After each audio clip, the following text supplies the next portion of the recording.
সকাল 6টা আর আমরা বেরিয়ে পড়েছি। আজকে আমাদের যাওয়ার জায়গা হচ্ছে, গন্তব্যস্থল হচ্ছে দক্ষিণেশ্বর।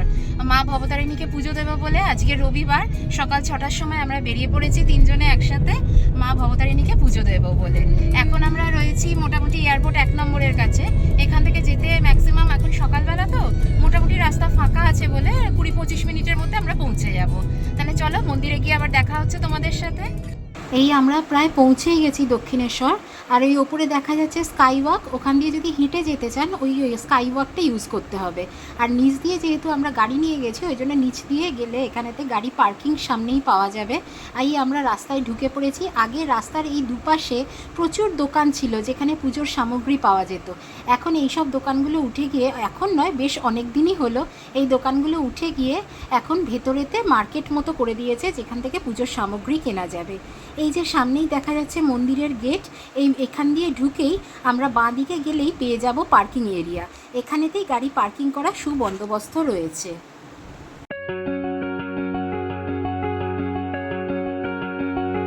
এই আমরা চলে এসেছি দক্ষিণেশ্বরে, এখানে পার্কিং করে নিলাম।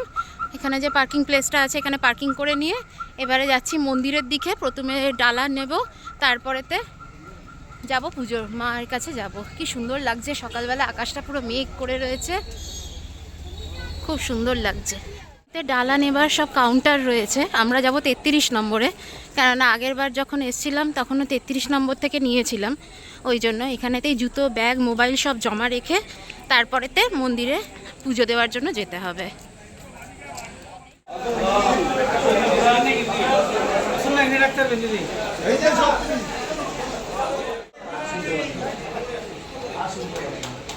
আমাদের ভালো করে পুজো দেওয়া হয়ে গেল। এই যে পেছনেই তোমরা দেখতে পাচ্ছ মায়ের মন্দির দেখা যাচ্ছে। তা যাই হোক, আমরা পুজো দিয়েছি। পুজো দেওয়ার পর এবারে ডালাও নিয়ে নিয়েছি। এখান থেকে মোবাইল ফোন তো মন্দিরের ভেতর অ্যালাউ ছিল না, মন্দিরের বাইরে এসে মোবাইল ফোন নিলাম। তা যাই হোক, এখানেতে পুজোর ডালা শুরু হচ্ছে 51 টাকা থেকে, আর আমরা দিয়েছি 250 টাকার পুজো। তা এখানেতে 10,000 25,000 অবধি অ্যামাউন্ট অবধিও এখানেতে পুজো দেওয়া যায়। যদি বেশি অ্যামাউন্টের পুজো দিতে হয় তাহলে আগের দিন রাত্রির থেকে এখানে যদি কারোর ফোন নাম্বার থাকে, আমি যেখান থেকে নিয়েছি তার ফোন নাম্বারটা আমি অবশ্যই দিয়ে দেবো, আপনাদের সাথে শেয়ার করে দেবো। তা সেই নাম্বারেতে ফোন করে অবশ্যই আগে থেকে বলে দিতে হবে, তাহলে ওনারা সেই ব্যবস্থা করে রাখবেন পুজোর, যদি বেশি অ্যামাউন্টের পুজো দিতে হয় সেই জন্য। আর তাছাড়া এমনি যেগুলো কম অ্যামাউন্টের 51 টাকা, 101 টাকা, 151 টাকা, আমরা 250 টাকারটা দিয়েছি। তা সেই পুজো দিতে গেলে এখানেতে সবসময় সব ব্যবস্থাই করা আছে।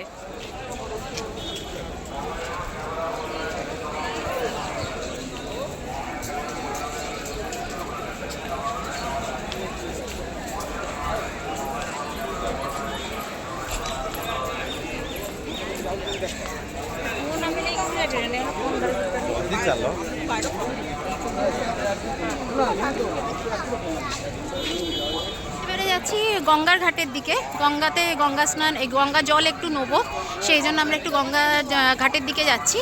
এইখান দিয়ে সোজা যেতে হবে। এই যে মন্দিরের যে বেরোনোর পথ, এটা হচ্ছে মন্দির থেকে বাইরে আসার পথ, অর্থাৎ এক্সিট। সেইখান থেকে পাশ দিয়ে সোজা চলে গেলেই হচ্ছে গঙ্গার ঘাট পাওয়া যাবে। দক্ষিণেশ্বরের মন্দির সম্বন্ধে আমাদের কম বেশি সবারই ধারণা রয়েছে। 1855 সালে হুগলি নদীর পূর্ব তীরে রানী রাসমণি এই মন্দিরের প্রতিষ্ঠা করেছিলেন, যা আজ পুণ্যার্থীদের কাছে ধর্মস্থান রূপে বিবেচিত হয়।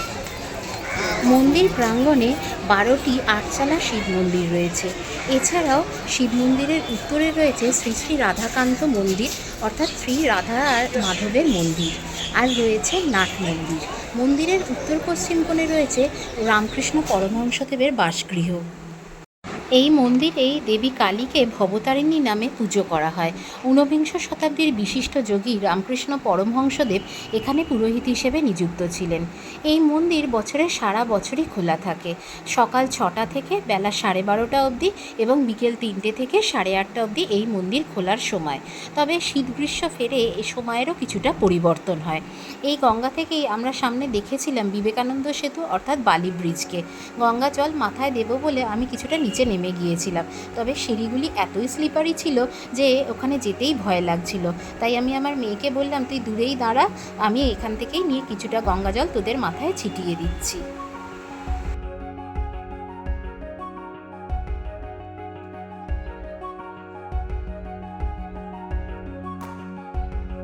পরেতে এখানেতে যে ভোজনালয় আছে সেখানেতে একটু কিছু ব্রেকফাস্ট করব। আগে যেমন দক্ষিণেশ্বরের সামনে সেই কচুরি ছোলার ডালের দোকান ছিল, সেগুলো এখন আর নেই।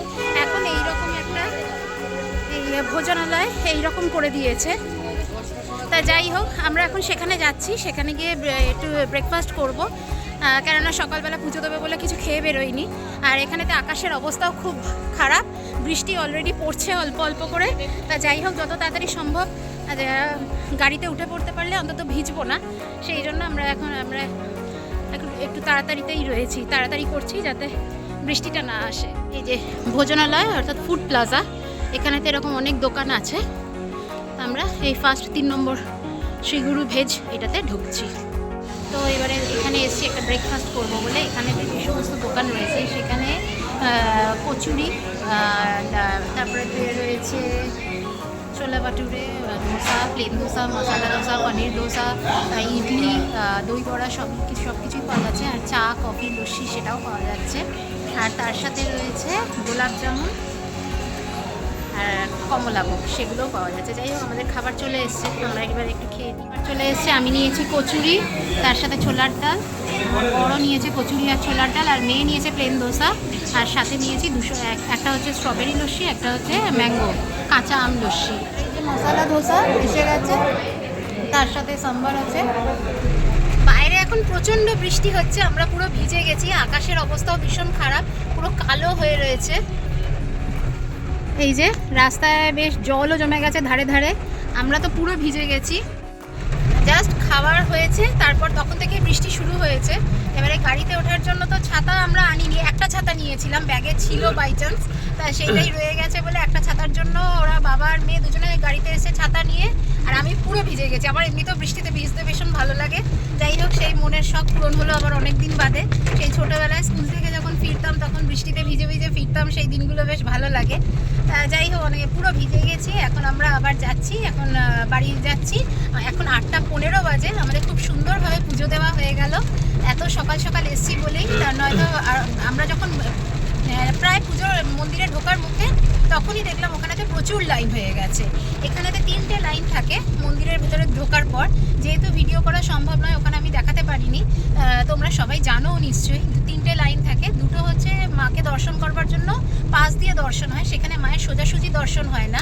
আরেকটা যেটা মন্দিরের পেছন দিক দিয়ে যে লাইনটা হয় সেটাই সব থেকে বড় লাইন হয়, সেখান দিয়ে যদি সেই লাইনটায় দাঁড়াতে পারা যায় তাহলে একদম মায়ের সোজাসুজি দর্শন হবে, একদম মাকে সোজাসুজি সামনাসামনি দেখতে পাবে। গেট দিয়ে ঢুকে বাঁদিকের লাইনটা, হ্যাঁ, গেট দিয়ে ঢুকে যে বাঁদিকের লাইনটা সেটাই হচ্ছে মন্দিরের মাকে দর্শন করবার জন্য একদম সামনে দর্শন করবার লাইন। আর বাকি যে দুটো লাইন সম্ভবত সেগুলো একটু ছোট হয়, কারণ আমি যতবার দেখেছি সেগুলো একটু ছোট ছোট লাইন ছিল, সেইগুলো পাশ থেকে দর্শন হয়। সেই জন্য যাই হোক, আমরা প্রত্যেকবারই ওই বেশি লাইনেই দাঁড়াই এবং মাকে সামনে থেকেই দর্শন করি। গত বছর এসেছিলাম কালী পুজোর পরের দিন ভোরবেলাতে। ভোরবেলাতে আসাটাই সব থেকে ভালো সময় বলে আমার মনে হয়, কারণ এত লাইন হয়ে যায় না, তারপরে পুজো দেওয়ার সেই এনার্জিটাই চলে যায় যেহেতু লাইনের জন্য।